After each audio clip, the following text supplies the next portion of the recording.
Gary, I know that while you're here this week, you're presenting some seminars. What topics are you doing now? Basically, I'm doing 2 seminars here this week. One is on the freshwater system, you know, all the drinking water and freshwater system, as well as the waste management seminar. Waste management, man. Now there's a topic I get asked a lot of questions about. What do you cover in the seminar? Oh my goodness, we start at the basics, but you know, I tell the people that come to the seminar that the #1 complaint among RVers anywhere is sewer odor inside the RV. Oh yeah. And as good as some of these RVs that we've seen here this week are, they're fantastic coaches.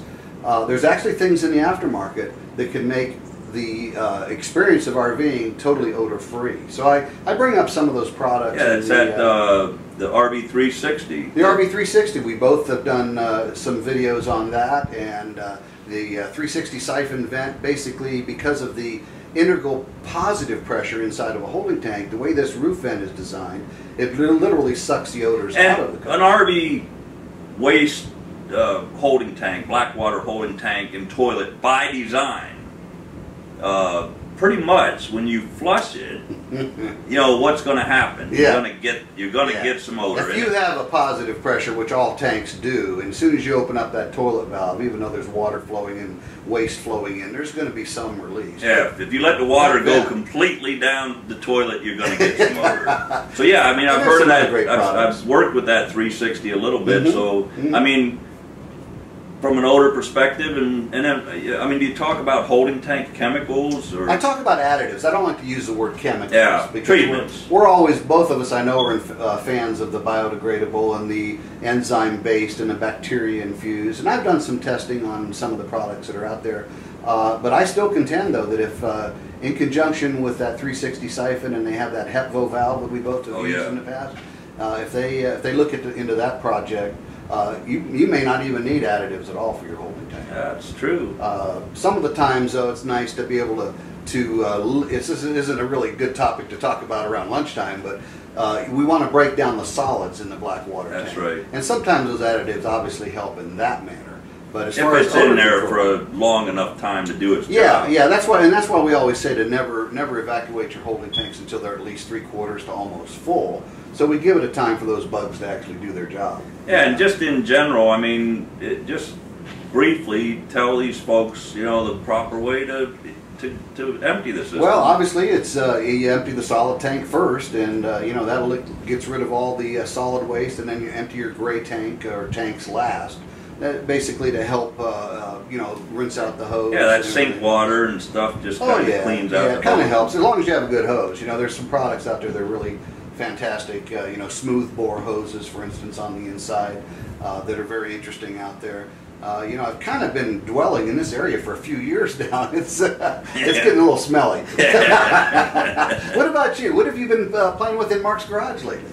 I'm trying to convince Dawn to do another project where we buy this old bookmobile that they use to go around for the library thing with kids and convert it into a motorhome, but I'm not making much headway with that. Well, you got to keep the home front happy, that's for sure. That's right. So we're just still kind of doing our thing, and you know, like you said, answering questions. And something I get a lot about is RV tires. Oh, I bet. That's such a safety issue. Yeah, I mean, people. What's the most common question you get about tires? Well, I think in conjunction with how much the RV weighs, how much air pressure should I have in my tires? And of course, you and Walter, you know, working with the weights of RV weights and everything, and weighing RVs. I think the biggest thing to educate consumers about is how important it is that you weigh the RV by individual tire position. Absolutely. Because am I right or am I wrong in saying you might be within an actual weight rating on an RV, right? That's absolutely But then when you go to the one side and you weigh it, you might be overloaded on that tire. Yeah, and it could be several hundred pounds. Yeah, platform scale weighing, I think, is a thing of the past, and with the efforts that Walter's doing with RVSEF and what we do in our seminars and answering the questions, obviously the individual tire weights is almost a mandate in order to be accurate.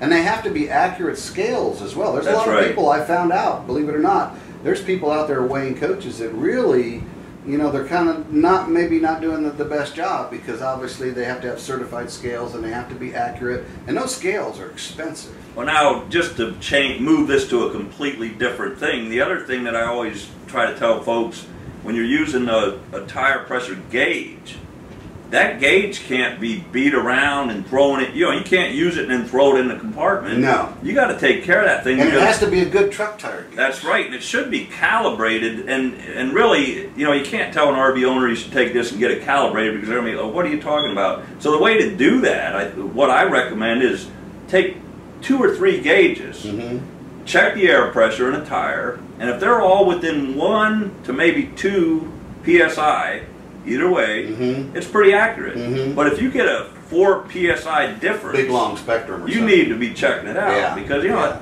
that can make a big difference when you're supposed to inflate the tires. So in other words, you're telling RVers not to buy the cheapest air gauge out there. That's you have right. to spend some money to get a good quality. Yeah, and you know, Gary, some of these big motorhomes that take 90 and 100 psi in the tires, you need to find a gauge that's capable of measuring, let's say, 160 psi. You need a little headroom above what the actual tire is going to You measure. can't just get something that does 100 because you're putting 100 psi in there. That's right. That's right. Absolutely. So it's important to have the right tools if you're going to be doing a lot of the maintenance on your coach. Now, obviously, we all recommend that you check your tire pressure every drive morning. And well, they always say a cold tire. What's a cold tire really mean? Cold tire, the way I like to explain it is a cold tire is checking it before you drive more than 1 mile.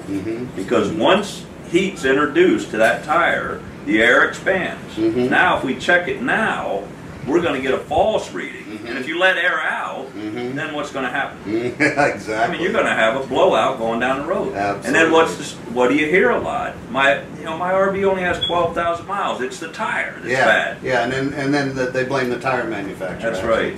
And by the way, it's not called a blowout. It's called a rapid escape of air pressure. Yeah. It's called. And it happens quick.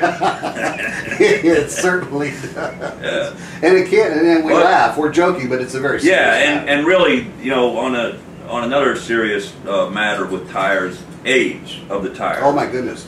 How to read the date code. Yes. Tell them how to read the date code because this is so crucial. Every tire that's manufactured in the United States has a DOT number. And when you translate that number, it's going to tell you the year and the month that the tire was manufactured. The actual week of that year. The week of the year. Because it's the last 4 digits of the DOT. Now that DOT code, if you ever look at one, it can be confusing. It'll be an alphanumeric code with letters and numbers and everything else. But it's the last 4 digits. Yes. Yeah, and that's great to know because even if RVers are going to purchase a brand new RV, it's still important to look at the date code on all 4 of the tires. That means on a dual rear wheel motorhome, you've got to crawl in there to find the sidewall that's got that date code. That's right. So just to clarify, if it says 11/23, it's 2011 and the 23rd week.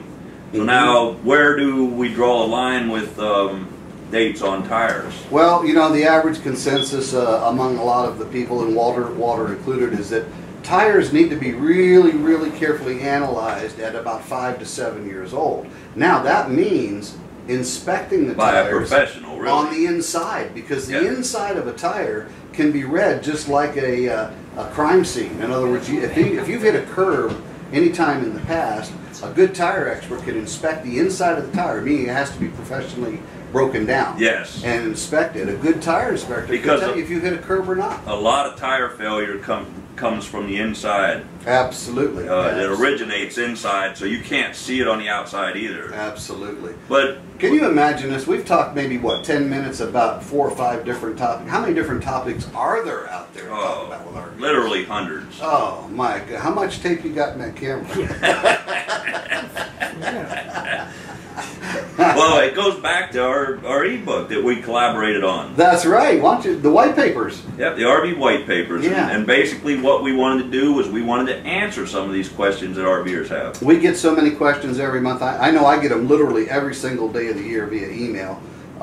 Literally Christmas, New Year's, Thanksgiving, it doesn't matter. I still get emails to me regarding questions just like you get sent to you. And I think it was just the perfect idea. Why not take 2 minds to answer these questions as opposed to just me trying to, you know, my comfort level isn't always on every topic. Well, obviously we don't know all there is to know about RVs. That's We're the right. first to tell people that. So 2 heads are better than 1. Well, that's what they say. Yeah. Maybe not in this case. Yeah. So I'm looking forward to this little project we're doing, and I know the RVers out there are going to appreciate it. I think so. And Gary, it was good to see you. Good to see you, Mark.